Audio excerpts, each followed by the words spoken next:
how to begin again, right? And so when we really lean into no matter what past choices, experiences, and difficulties we have had or been through, that each moment we have an opportunity to, no matter how small, and we believe in the power of the mustard seed, right?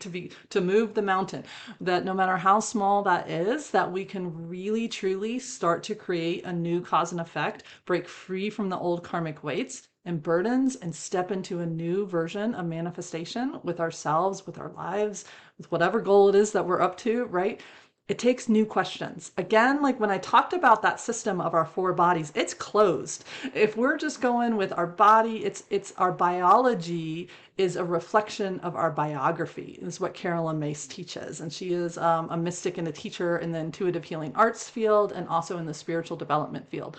And I really, truly, as an energy worker and practitioner, that's true, right? Like when I feel into someone's shoulder, I'm not just feeling their mechanics of their shoulder and what it can do on paper.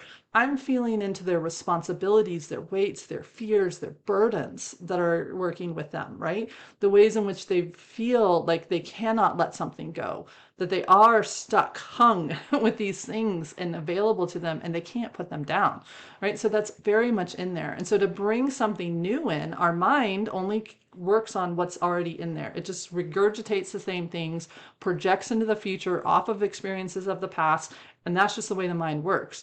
It's the heart and the soul that can bring in new questions. And that's the secret sauce. That's what allows us to bring something new into a very karmic, this is the way the ball is rolling, this is what we're doing, right? And we want to let all that go. So to get beyond that closed system of the mind and even the body, we want to open up to new questions. Questions are the magic carpet ride for our system, right?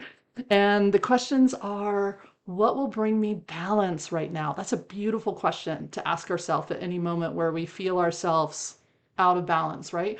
What would bring me more freedom of choice right now? So when we feel, and we do that check-in in our body being, and we feel restriction, we feel something clamped on us, we feel something depressing us, pressing us down, right? What would bring me more freedom into my body, into my movement?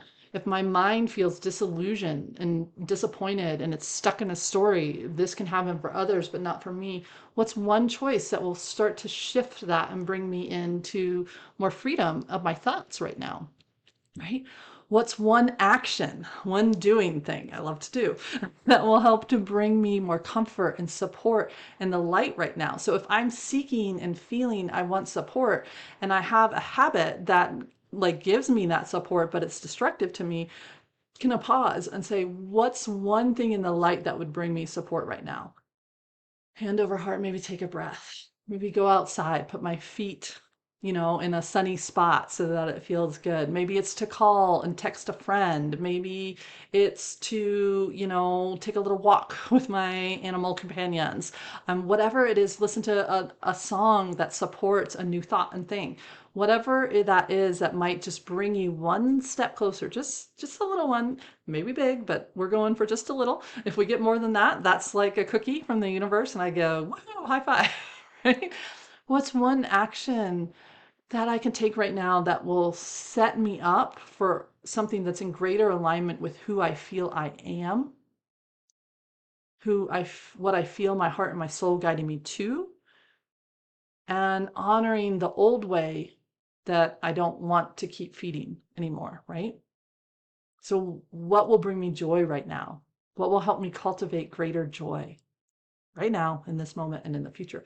Those are all beautiful questions. You can mix and match, pick whichever one you want that feels good to you, that you want to bring into the practice this week. Because these are like the list of the basics of empowering and liberating questions. I'm sure you can come up, maybe that's one of your things, like this week. Just work on like, what are some of the questions I can ask myself when I realize I'm in a closed circuit and I'm just spinning and in muddy, murky water within myself, running the same pathways over and over and over. And we all know the definition of insanity, doing the same thing over and over and over and expecting different results. Is like, we have to pause and bring something new in. And the way that we can do that is by questions, because questions engage us And they allow us to, one, find the part that maybe struggles with that question, and then two, find the part that's like, yeah, I got this. I actually have something in here, right? And that can come from our heart and our soul. So they're what help us bring in new choices. And for our main soulful practices this week, I'd love to invite you to explore how your system feels towards the idea of beginning again.